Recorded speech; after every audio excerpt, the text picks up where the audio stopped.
Hi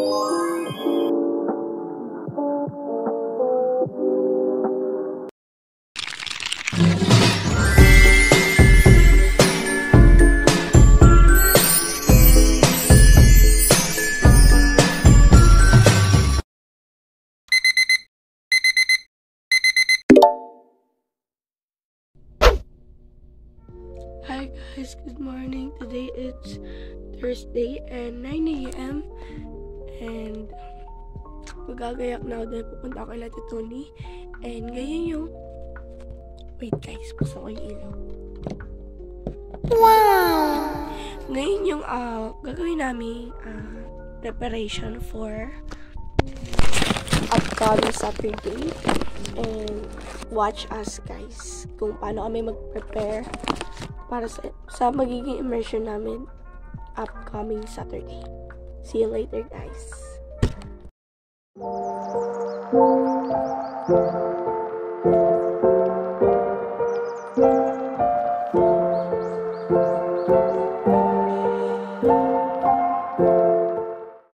So, yan guys, naglalakad na ako kay Ate Maritoni. So, ito na yung kanilang house.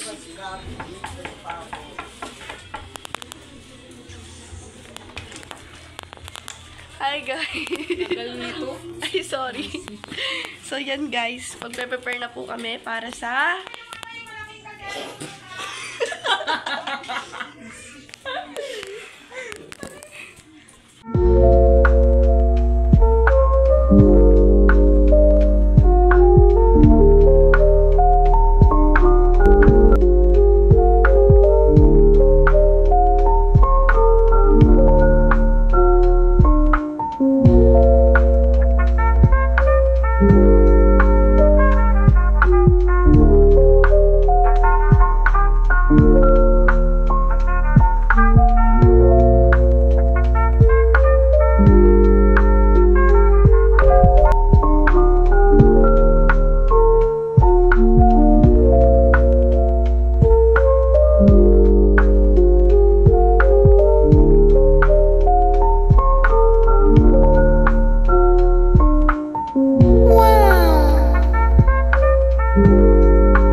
guys, ayun po yung naging outcome ng first day namin for preparing. Yeah. And may mga konting aberya lang like late person like me. I'm not proud of that. Since I'm from Tondo, hindi ko siya naagahan pagpunta. So, yun. Pero overall, when it comes to packaging, naging maayos naman siya. Siguro yung pagpapak namin ng mga product giveaways from the children, naging okay siya, naging mabilis siya. Like, siguro na pack namin siya it's less than 1 hour. Since complete na siya lahat. And pag ilalagay na lang siya sa mini pouch na color white. So, yun. Yun laman pala nun. So, betadine with, cotton with betadine. Then cotton, then Band-Aid, then toothbrush, and mini toothpaste. Sa PPT naman, mabilis lang din namin siyang natapos. Since ipe-present namin siya, ayan, pinagsabay na namin siya sa isang araw para ready for Saturday na. Ayun. See you on Saturday, guys.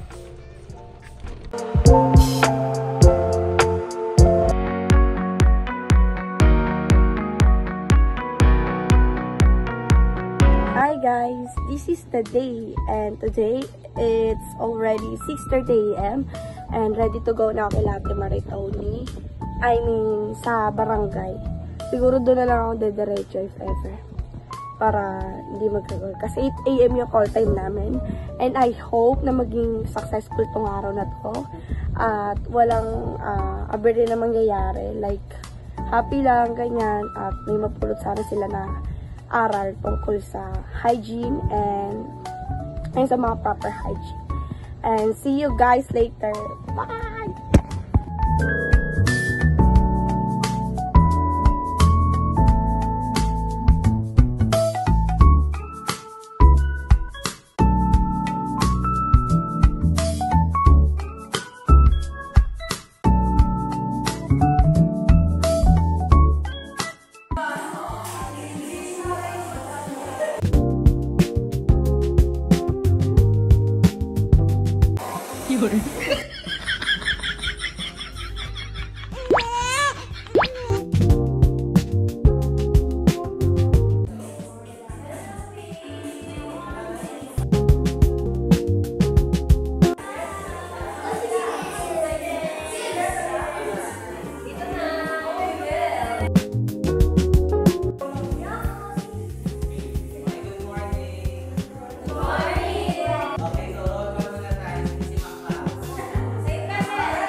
So yun guys, when it comes sa discussions naman, sobrang active nila and mahilig sila sumagot. Noong una, akala ko sobrang tahimik nila.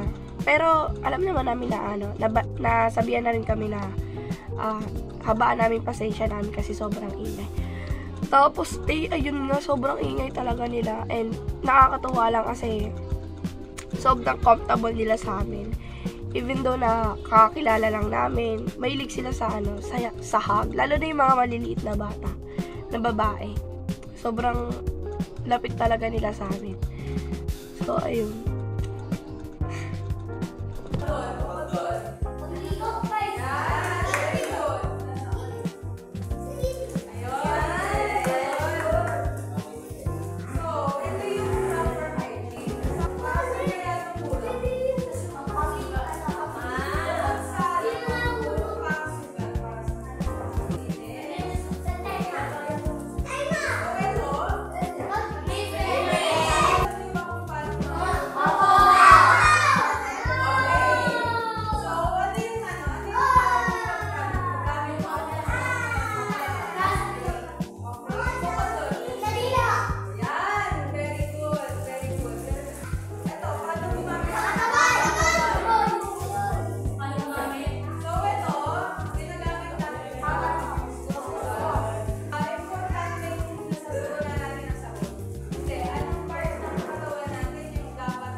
Naman sa pinagawa naman namin sila ng sa beads kasi meron din iba gusto ng kwintas, bracelet, sing-sing, madami. Meron ding hairband, ganyan. Nakita ko lang sa kanila yung pagiging creative nila na parang hindi nila nagagawa sa kanila kasi puro lansangan lang sila. Hindi ako judgmental pero ayun yung nakikita ko na parang hindi naman sa first time pero yung iba do na parang first time nilang gagawa, ganyan. Alam nila yung beads, pero first time nilang gagawin. Ganun. Tapos laban na laban talaga yung mga bata ron. Kasi, pagandaan sila eh. Pero hindi sila naglalamangan. Parang pinapakita lang nila yung kung ano yung kaya nilang gawin, ganun. Di naman nila sinabi sa akin, pero ganun yung napapansin ko.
Gumagawa sila kasi sila di pa tapos ako.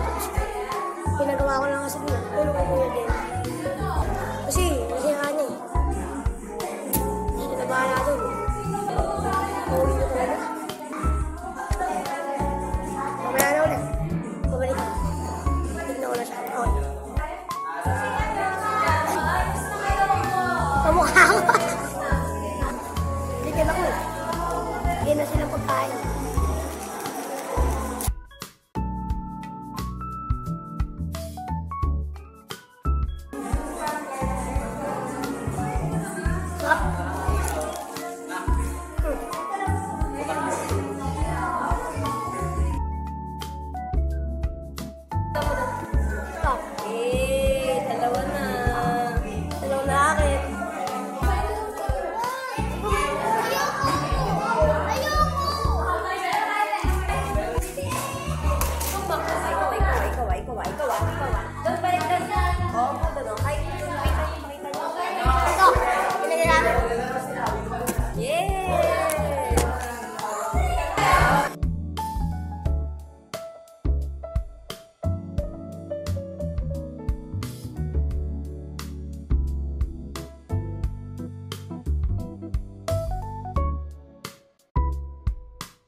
So, what's up guys? At ayun nga, natapos na ang aming immersion.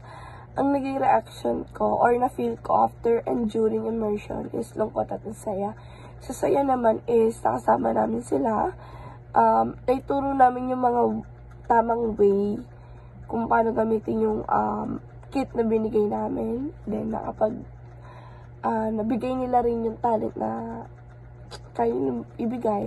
Sa lungkot naman, personally hindi ako mahilig sa bata. Pero nung tinanong nila kami kung kailan kami babalik, hindi namin masagot kasi hindi namin sila pwede pangakuan. So yun lang, nakakalungkot pero masaya. I hope na magkita ulit kaming lahat. Ayun lang. Thank you for watching us guys. Bye!